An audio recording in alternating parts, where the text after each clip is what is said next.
1600 ईस्वी में अंग्रेज ईस्ट इंडिया कंपनी के जरिए भारत आए।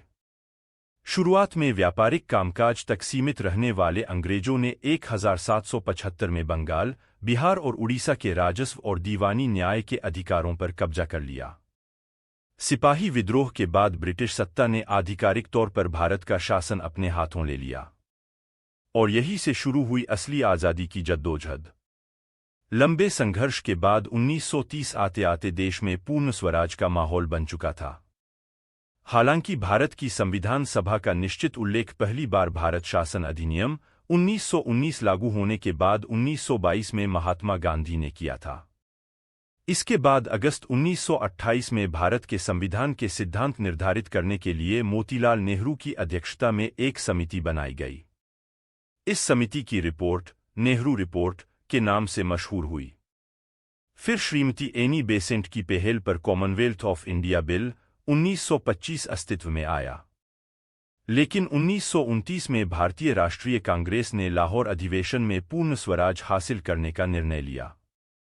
इसके बाद भी ब्रिटिश हुकूमत गोलमेज वार्ताओं के जरिए अपनी सत्ता और प्रभाव बनाए रखने की कोशिशें करती रही। यही कारण है कि पृथक निर्वाचन व्यवस्था के जरिए उन्होंने हिंदू मुस्लिम सांप्रदायिकता के बीज भी बोए। 1934 में कांग्रेस कार्यकारिणी ने वयस्क मताधिकार के आधार पर निर्वाचित संविधान सभा द्वारा एक संविधान तैयार करने की मांग की। यह पहला मौका था जब संविधान सभा के लिए औपचारिक रूप से एक निश्चित मांग पेश की गई।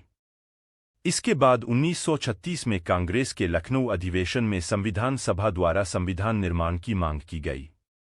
1938 में कांग्रेस के पंडित जवाहरलाल नेहरू ने घोषणा की कि स्वतंत्र भारत के संविधान का निर्माण वयस्क मताधिकार के आधार पर चुनी गई संविधान सभा करेगी और इसमें कोई बाहरी हस्तक्षेप नहीं होगा।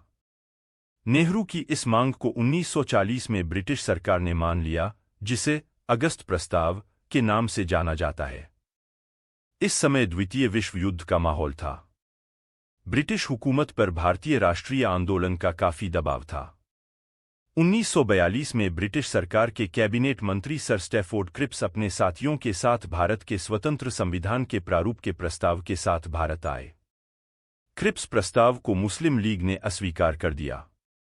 मुस्लिम लीग भारत को 2 स्वायत्त हिस्सों में बांटने की मांग कर रहा था। आखिरकार 1946 में ब्रिटिश हुकूमत ने 3 सदस्यीय कैबिनेट मिशन भारत भेजा। इसमें Lord Pethick Lawrence, sir Stafford Cripps और एवी अलेक्जेंडर शामिल थे। कैबिनेट मिशन ने मुस्लिम लीग की 2 संविधान सभाओं की मांग को खारिज कर दिया और कुछ अहम सुझाव दिए। कैबिनेट मिशन ने एक महत्वपूर्ण काम यह किया कि मुस्लिम लीग को उसकी मांग के दायरे में ही एक संविधान सभा गठन पर राजी कर लिया। आखिरकार कैबिनेट मिशन योजना के सुझाए प्रस्तावों के तहत जुलाई से अगस्त 1946 के बीच संविधान सभा की कुल 379 सीटों में से ब्रिटिश भारत के लिए आवंटित 296 सीटों पर चुनाव हुआ। इसमें भारतीय राष्ट्रीय कांग्रेस को 208, मुस्लिम लीग को 73 और छोटे समूह और स्वतंत्र सदस्यों को 15 सीटें मिलीं। देशी रियासतों के लिए अलग से 93 सीटें बांटी थी, लेकिन उन्होंने खुद को सभा से बाहर रखने का फैसला किया और वो सीटें भर नहीं पाई। नवंबर 1946 को संविधान सभा का गठन हुआ, जिसमें महात्मा गांधी को छोड़कर उस वक्त राष्ट्रीय आंदोलन से जुड़ी करीब हर बड़ी शख्सियत शामिल थी। संविधान सभा की पहली बैठक 9 दिसंबर 1946 को हुई। मुस्लिम लीग ने अलग पाकिस्तान की मांग को लेकर बैठक का बहिष्कार किया। लिहाजा पहली बैठक में कुल 211 सदस्यों ने हिस्सा लिया। सभा के सबसे वरिष्ठ सदस्य डॉक्टर सच्चिदानंद सिन्हा को सभा का अस्थायी अध्यक्ष चुना गया। बाद में डॉक्टर राजेंद्र प्रसाद सभा के अध्यक्ष निर्वाचित हुए। डॉक्टर हरेंद्र कुमार मुखर्जी और वी.टी. कृष्णमाचारी को सभा का उपाध्यक्ष निर्वाचित किया गया। 13 दिसंबर 1946 को पंडित नेहरू ने सभी के सामने पहली बार संविधान सभा के उद्देश्य रखे। इन उद्देश्यों में ही दरअसल सभा का ढांचा और उसके कामकाज की झलक थी। इसमें भारत को एक स्वतंत्र, संप्रभु गणराज्य घोषित किया गया। ब्रिटिश भारत के सभी हिस्सों और इनमें शामिल होने की इच्छा रखने वाले क्षेत्रों को संघ के दायरे में लाया गया। संप्रभु भारत के सभी अधिकार और शक्तियों का स्रोत जनता को बनाया गया। सभी के लिए न्याय, सामाजिक, आर्थिक और राजनीतिक स्वतंत्रता, सुरक्षा और समान अवसर, विचार और अभिव्यक्ति की स्वतंत्रता, कहीं भी आने जाने और संगठन बनाने की स्वतंत्रता जैसी कई बातें घोषित की गई। इस प्रस्ताव को 22 जनवरी 1946 को सर्वसम्मति से स्वीकार कर लिया गया। बेनेगल नरसिम्हा राव द्वारा किए गए संविधान के प्रारूप पर विचार विमर्श करने के लिए संविधान सभा ने 29 अगस्त 1947 को एक संकल्प पारित कर प्रारूप समिति का गठन किया गया और इसके अध्यक्ष के तौर पर डॉक्टर भीमराव अंबेडकर को चुना गया। इस समिति में अंबेडकर के अलावा 6 और सदस्य थे। इस दौरान संविधान सभा ने कुछ और महत्वपूर्ण फैसले किए। मई 1949 में राष्ट्रमंडल में भारत की सदस्यता का सत्यापन किया गया। 22 जुलाई 1947 को भारत के राष्ट्रीय ध्वज को अपनाया गया। 24 जनवरी 1950 को संविधान पर संविधान सभा के सदस्यों ने अंतिम रूप से हस्ताक्षर किए। 24 जनवरी 1950 को राष्ट्रगान को अपनाया गया। 24 जनवरी 1950 को ही राष्ट्रीय गीत को अपनाया गया। और यही नहीं, संविधान सभा ने ही 24 जनवरी 1950 को डॉक्टर राजेंद्र प्रसाद को भारत के पहले राष्ट्रपति के तौर पर चुना।